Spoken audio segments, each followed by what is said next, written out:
하나님의 교회신 말씀 함께 보시겠습니다. 요한계시록 14장 6절 7절 말씀을 통해서 그분께 경배드리라 라는 제목으로 은혜를 나누시겠습니다. 우리는 이 땅에서 하나님께 경배드리는 일이 우리의 일이고 우리의 몫인 것입니다. 근데 그 경배드리는 것은 예배반을 말하는 것이 아니고 삶 속에서 하나님 우선주의로 산다는 것입니다. 예수님 우선주의로 산다는 것입니다. 내가 어떤 상황에 처했을 때 예수님께서라면 어떻게 하셨을까 하는 그런 마음을 가지고 사는 것입니다. 감리교 창시자 존 웨슬리가 살아온 방법도 이렇습니다. 완전 예수님이라면 어떻게 하셨을까? 거기에 맞춰서 결정을 하는 삶을 살았던 사람입니다. 경외하는 것이 바로 하나님의 근본적인 지식이다라고 말하고 있습니다. 그래서 오늘은 정말 그분께 경배드리라. 우리가 경배를 드려야 된다. 그냥 내가 의무적으로 경배를 드리겠다 하는 것이 아니라 내가 기뻤어. 내가 너무 감동이 됐어. 내가 너무 은혜가 됐어. 그래서 경배를 드리고 싶어진 마음을 가지고 사는 모습을 가지고 산다면 바로 이것은 예수님 앞에 사는 사람이고 하나님 앞에 사는 사람인 것입니다. 누가 어떻게 된다 저떻게 된다 그게 아니라 가장 큰 관람자는 예수님이 되시는 것입니다. 우리의 삶 속에서 예수님이 우리에게 가장 관심사를 두고 우리를 지켜보고 계시다 하는 것입니다. 그런데 우리는 삶 속에서 우리는 거기에 부합한 삶을 살지 못하고 내 마음대로 내 결정대로 내 생각대로 살기가 쉽습니다.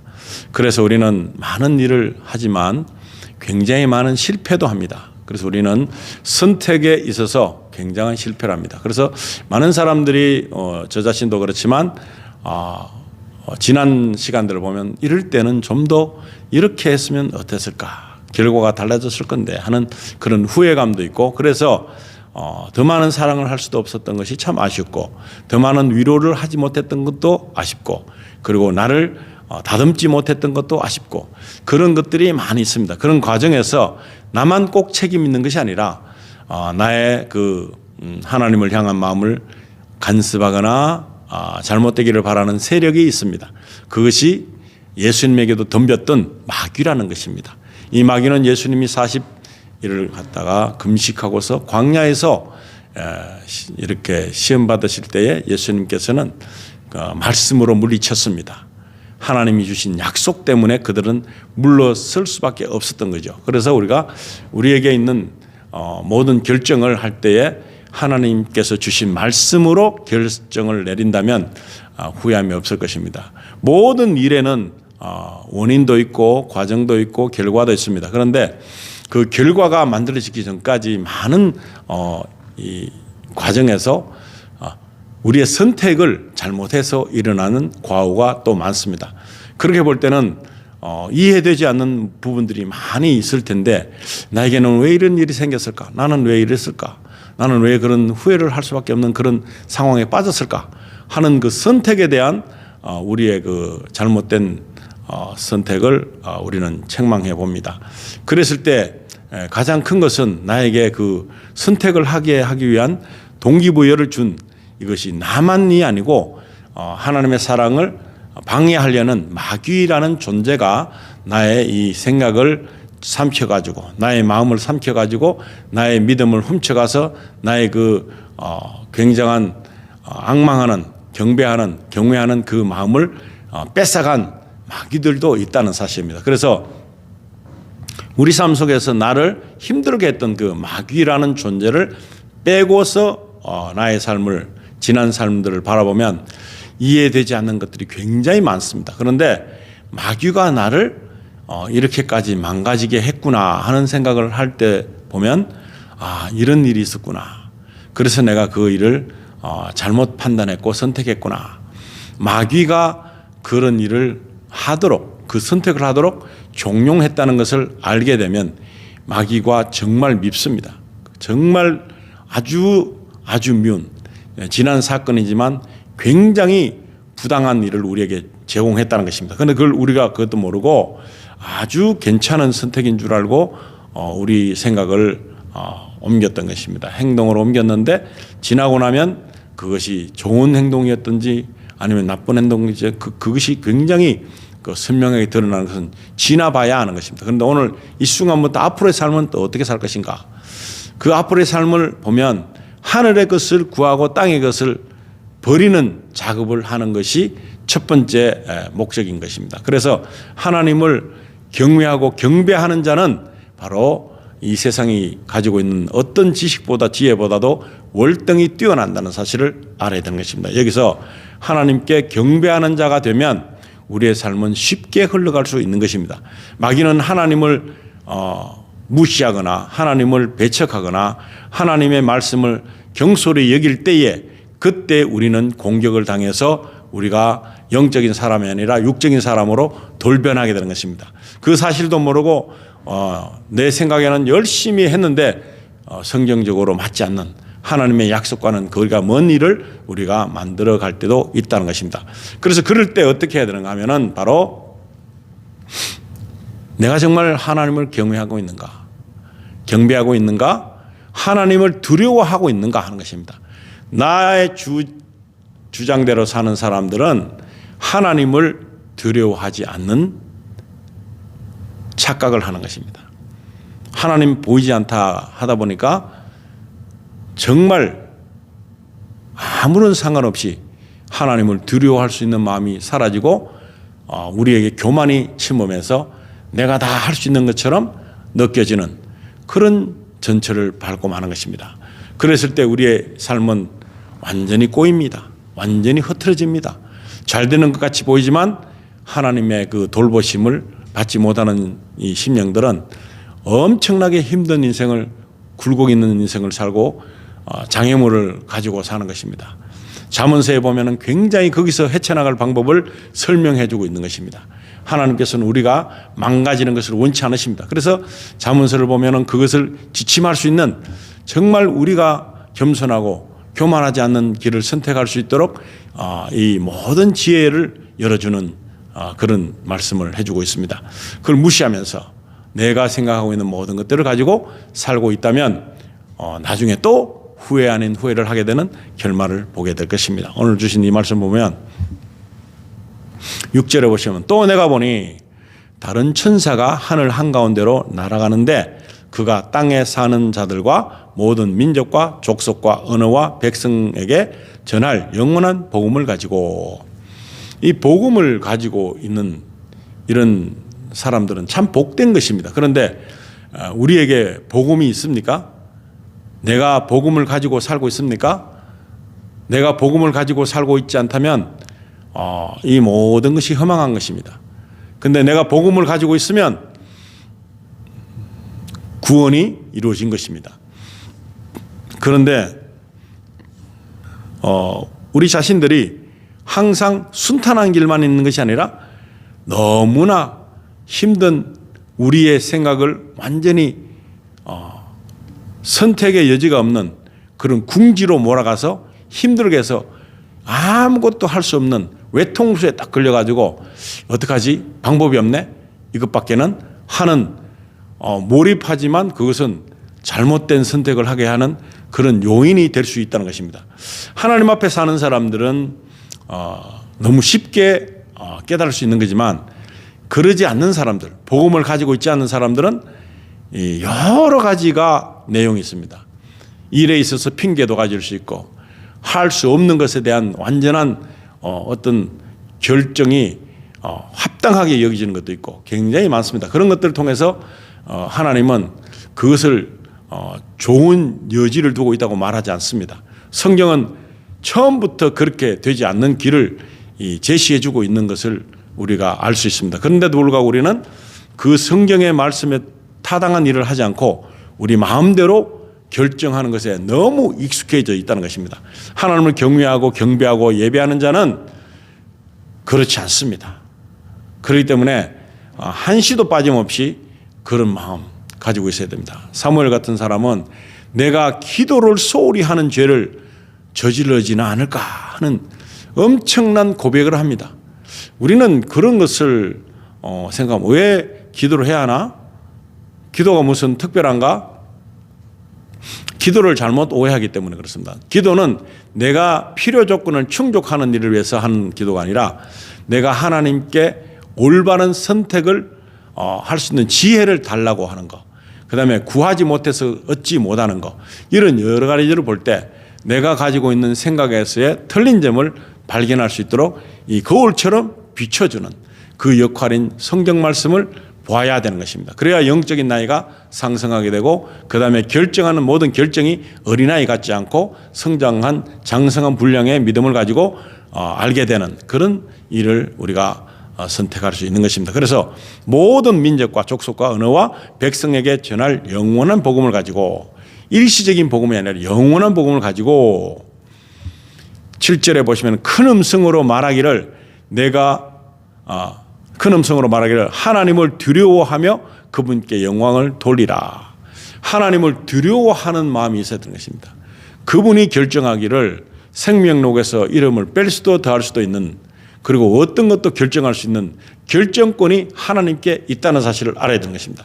내가 무엇인가를 결정했다 할지라도 그것은 미흡한 것입니다. 완벽한 결정이 되지 않습니다. 그래서 하나님을 두려워하며 그분께 영광을 돌리라.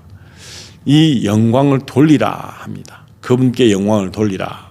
근데 그 영광 돌릴 줄을 모르는 사람들은, 하나님 앞에 살지 않는 사람일 때는 뭐 영광이 어떻게 돌려지는가 모릅니다. 나의 삶에서 우리가 입술의 열매를 맺고 생각의 열매를 맺고 우리 행동의 열매를 맺고, 그래서 행동이 받쳐주는 산믿음을 가지고 가야 되는데, 행동이 받쳐지지 않으면 야고보서는 정말 그것은 죽은 믿음이다 그렇게 말하고 있습니다. 그런데 우리가 산믿음을 가지고 있으려면 바로 행동이 뒷받침되는 일을 할 수 있어야 되는 것입니다. 그래서 하나님을 두려워하며 그분께 영광을 돌리라 이렇게 권면하고 있습니다. 이는 그분의 심판의 때가 이르렀습니다. 하늘과 땅과 바다와 물의 원천들을 지으신 그분께 경배드리라고 하더라. 아멘. 그분께 경배드리는 삶을 사는 사람은 말씀과 함께 이동하는 사람인 것입니다. 말씀을 통해서 움직이는 사람인 것입니다. 말씀을 토대로 움직이는 사람인 것입니다. 말씀을 바탕으로 내가 결정을 하게 되는 것입니다. 이렇게 되면은 실패와 실망이 줄어드는 것입니다. 우리가 잘못돼서 실패와 실망을 또 두려움을 일으키는 그 원인은 내가 결정했기 때문에, 나는 완벽하지 않죠. 언제든지 생각을 바꿀 수 있는 변동을 일으킬 수 있는 그런 상황이 있지만 하나님께서는 이 변동을 일으키지 않는다는 사실입니다. 그래서 하나님께서 하시고자 하는 그 계획은 바뀌지 않습니다. 그분의 심판의 때가 이르렀습니다. 심판의 때는 간단하게 말하면 우리가 이 세상을 떠나는 육신의 장막을 벗는 순간이 심판의 때가 되는 것이고, 예수님이 오시는 그때가 또 심판의 때가 되는 것입니다. 그러나 많은 사람들이 이 심판의 때를 준비하지 않고 있다는 사실입니다. 우리가 이 땅에서 계속적인 지속적인 반복되는 삶을 살면은 무의미한 삶인 것입니다. 그래서 열매를 맺지 못하고 정말 너무나 한심한 삶을 살려지고 있는 것입니다. 내가 살려고 하는 것도 아니고 살려지고 있는, 그냥 끌려가는 삶을 살고 있는 것입니다. 그렇기 때문에 우리는 이제 하나님이 주시는 은혜의 말씀으로, 하나님이 주시는 결정된 모든 지혜의 말씀으로 살아갈 필요가 있고, 그것이 바로 모든 것의 결론을 일으키는 마지막 때에 가서 그것은 칭찬을 받을 것인가 아니면 책망을 받을 것인가, 그 차이가 그렇게 크다는 것입니다. 시작은 굉장히 단순하지만 결과는 어마어마하게 차이나는 것입니다. 그래서 오늘 우리는 그분께 경배드리라. 경배드리는 사람은 어떻다겠습니까? 삶 속에서, 생활 속에서 내 생각과 내 마음과 내 모든 행동이 이 예배, 경배, 경외 이런 것들이 다 함축돼서 사는 모습, 그래서 예수님을 집중으로 목적으로 삼고 사는 모습, 그리고 하나님의 영광을 위해서 내 모든 것들을 어떻게 보면 내 욕심들을 버릴 줄 아는 그런 선택을 할 때 이것이 빛을 내게 되는 것입니다. 그래야지만 우리는 소금과 빛이 되는 그런 모습으로 살 수 있는 것입니다. 그러나 우리가 이렇게 말은 하지만 우리 또한, 저 자신 또한 어떻게 될지, 어떤 결정할지, 어느 순간에 무너질지 아무도 모르는 것입니다. 내가 순간적으로 나에게 악한 마귀가 나의 그 생각보다 더 크게 작동이 되면은 나는 무너질 수밖에 없는 것입니다. 그걸 예수님께 의탁하고 의존할 때만이 우리는 이길 수 있습니다. 우리 육신적으로는 마귀를 대적할 수 없습니다. 성령의 능력으로 그들을 물리칠 수 있는 것이지 아무것도 우리 힘으로는 할 수가 없더라 하는 것을 경험으로 알게 되는 것입니다. 그래서 오늘 이 시간에는 정말 우리는 마음을 다해서 뜻을 다해서 하나님께 영광을 돌리는, 그래서 경배하고 경외하는 지식 지혜의 근본을 따라가는 그런 마음을 가지고 우리 하나님 앞에 나와서 산다면 예배 시간만이 아니라 내가 생각하고 내가 있는 그 장소 모든 곳에서 해당이 된다는 사실입니다. 이런 것을 통해서 우리는 자꾸자꾸 조금씩 성화로 가까워지는 것이고 예수님 닮아가는 삶을 살게 될 것이고, 그리고 예수님께서 기뻐하는 삶을 우리가 만들어갈 수 있을 줄로 믿습니다. 그런 마음을 가지고 날마다 승리하기를 원합니다. 매번 넘어지고 저도 넘어질 때가 있습니다. 넘어지면 굉장한 자책이 옵니다. 내가 안 그래도 되는데, 내가 그러지 않아도 얼마든지 헤쳐나갈 수 있었는데, 하나님께 묻지 않고 성령님께 묻지 않고 성령님께 맡기지 않았을 때에 나온 결과가 너무나 부끄러운 결과가 될 수 있고 너무나 후회스러운 결과가 될 수 있는데, 그것을 잘 할 수 있는 그 선택을 말씀으로서 방향을 잡아갈 때에 이것이 가능하다 하는 것입니다. 그래서 매일같이 성경을 읽고 말씀을 보면서 그 말씀대로 내 마음을 정화시키고 그다음 내 생각을 바로잡고 악한 마귀가 틈타지 못하도록 전신갑주를 입고 산다면 우리의 삶은 하나님 앞에서 윤택한 삶을 살 뿐만 아니라 하나님께서 기뻐 받으시는 그런 삶 속의 예배가 될 수 있는 그런 일이 우리에게 펼쳐질 줄로 믿습니다. 그런 놀라운 축복이 저와 여러분에게 충만하기를 간절히 바랍니다. 아버지 하나님 감사드립니다. 우리가 정말 많은 실책을 하고 많은 후회를 하고 많은 자책하는 부분들이 많습니다. 믿음이 있다면서 많은 사람들에게 실망을 주게 하거나 믿음이 있다면서 나 자신도 정말 만족감을 못 느끼고 나에게 기쁨도 다 빼앗겨서 마귀의 종로로 하는 그런 일이 너무나 많습니다. 우리에게 주어진 모든 기쁨, 모든 즐거움, 모든 행복감을 우리가 이제는 약탈당하지 않도록 우리 마음을 지킬 수 있고 우리 마음을 지키는 자가 되어서 하나님을 기쁘시게 하는 일을 위해서 저희가 모든 것을 감내할 수 있도록 주님 도와주시옵소서. 육적인 세상에서 영적인 세상으로 옮겨 사는 삶이 되게 해주시고 매 순간순간이 믿음의 삶으로 갈 수 있도록 우리를 육신을 쳐서 복종하여서 영의 그 지배를 받고 영의 그 모든 선택권에 우리를 맡기는 그런 삶이 될 수 있기를 간절히 원합니다. 성령의 인도하심을 받아서 주와 동행하는 삶, 내가 주장이 아니라 이 성령님의 주장을 우리가 존중해주는 그런 마음으로 살기를 간절히 원할 때 우리는 날마다 승리할 수 있으며 날마다 이기는 삶을 살게 될 것이며 날마다 우리가 후회하기보다 실망하기보다 기쁨이 넘치는 삶을 살 수 있을 줄로 믿습니다. 그런 모든 축복들이 모두에게 충만하게 임하기를 간절히 바라며 우리 주 예수님 이름으로 기도드립니다. 아멘.